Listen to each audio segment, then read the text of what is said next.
Dalam nama Bapa dan Putra dan Roh Kudus. Amin. Allah yang Maha Kuasa dan Kekal, Engkau mengatur segala yang ada di langit dan di bumi. Dengarkanlah dengan rela permohonan-permohonan umat-Mu, dan berilah damai-Mu bagi kami pada zaman ini. Dengan pengantaran Tuhan kami Yesus Kristus Putra-Mu, yang hidup dan berkuasa bersama Dikau, dalam persatuan Roh Kudus Allah sepanjang segala masa. Amin.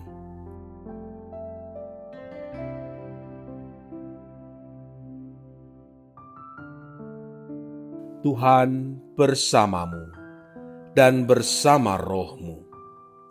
Inilah Injil suci menurut Lukas. Dimuliakanlah Tuhan. Pada waktu itu, Yesus tiba di Yerusalem dan masuk ke bait Allah. Maka mulailah ia mengusir semua pedagang di situ. Katanya kepada mereka, "Ada tertulis, rumahku adalah rumah doa, tetapi kamu menjadikannya sarang penyamun." Tiap-tiap hari ia mengajar di dalam bait Allah. Imam-imam kepala dan ahli-ahli Taurat serta orang-orang terkemuka dari bangsa Israel berusaha untuk membinasakan dia. Tetapi mereka tidak tahu bagaimana harus melakukannya, sebab seluruh rakyat terpikat kepadanya dan ingin mendengarkan dia.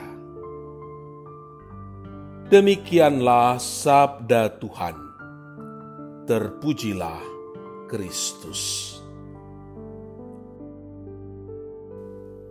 Saudara-saudari yang terkasih dalam Kristus, kisah tentang Santa Sisilia yang cukup terkenal adalah upayanya mempertahankan kemurnian dirinya di tengah desakan orang tuanya untuk menikah dengan seorang lelaki kafir bernama Valerianus. Ia menerima tawaran pernikahan itu. Namun, di kamar ketika sedang berdua, Sisilia meyakinkan suaminya dengan sepenuh hati bahwa ia sedang dijaga oleh malaikat. Jika Valerianus menyentuh tubuh Sisilia, maka malaikat itu akan marah. Valerianus tidak percaya begitu saja. Ia ingin agar Sisilia menunjukkan malaikat itu kepadanya. Sisilia juga tidak mau kalah. Ia akan menunjukkan malaikat itu apabila Valerianus mau menjadi Kristen. Valerianus pun menjadi Kristen dan dibaptis oleh Paus Urbanus. Ketika kembali ke rumah, ia sangat terkejut karena mendapati Sisilia sedang berdoa diapit seorang malaikat yang membawa 2 mahkota bunga untuk Sisilia dan Valerianus. Injil hari ini mengisahkan tentang Yesus yang datang ke bait Allah. Ia masuk ke sana dan mulai mengusir semua pedagang di situ. Dengan keras, ia mengulang sabda perjanjian lama yang menyatakan bahwa rumah Allah adalah rumah doa. Tetapi kamu menjadikannya sebagai sarang penyamun. Namun, tindakannya itu justru mendatangkan kebencian dan sakit hati bagi imam-imam kepala dan ahli Taurat. Mereka berusaha untuk membinasakan dia, namun takut kepada orang banyak yang mulai terpikat pada Yesus.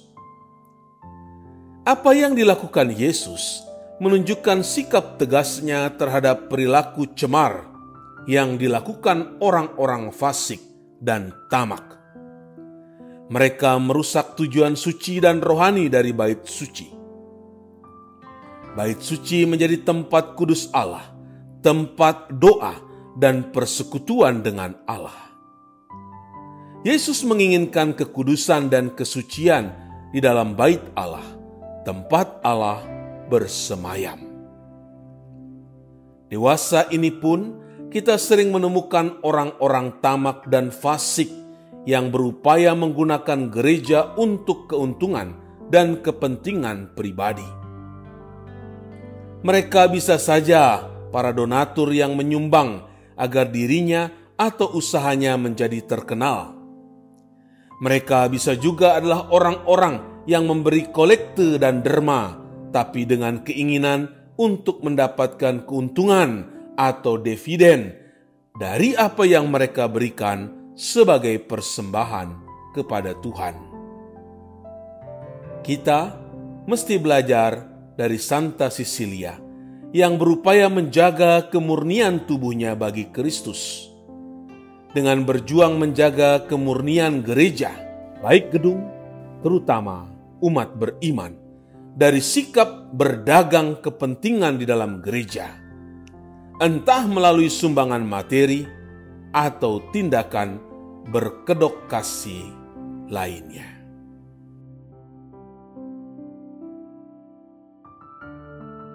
Ya Tuhan, semoga hidupku juga menjadi tempat kehadiran-Mu yang membawa damai dan sukacita. Semoga aku semakin setia mendengarkan sabda-Mu dan pergi kepada sesamaku. Dengan pengantaraan Kristus, Tuhan kami. Amin. Tuhan bersamamu dan bersama roh-Mu. Semoga saudara sekalian diberkati oleh Allah yang Maha Kuasa, Bapa dan Putra dan Roh Kudus. Amin. Allah Bapa kami, penuntun kehidupan, Engkau telah menuntun Abraham menuju tanah terjanji.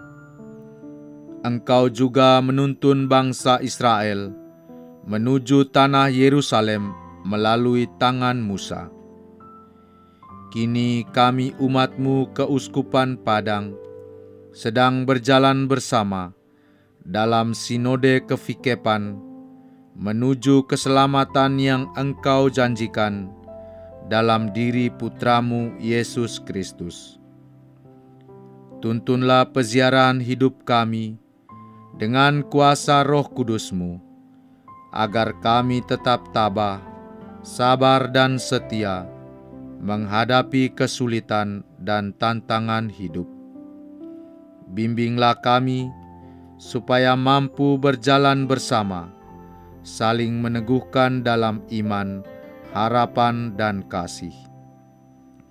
Bunda Maria, doakanlah kami putra-putrimu sepanjang sinode kefikepan ini berlangsung. Ya Bapa, Engkau kami sembah dan muliakan, kini dan sepanjang masa. Amin.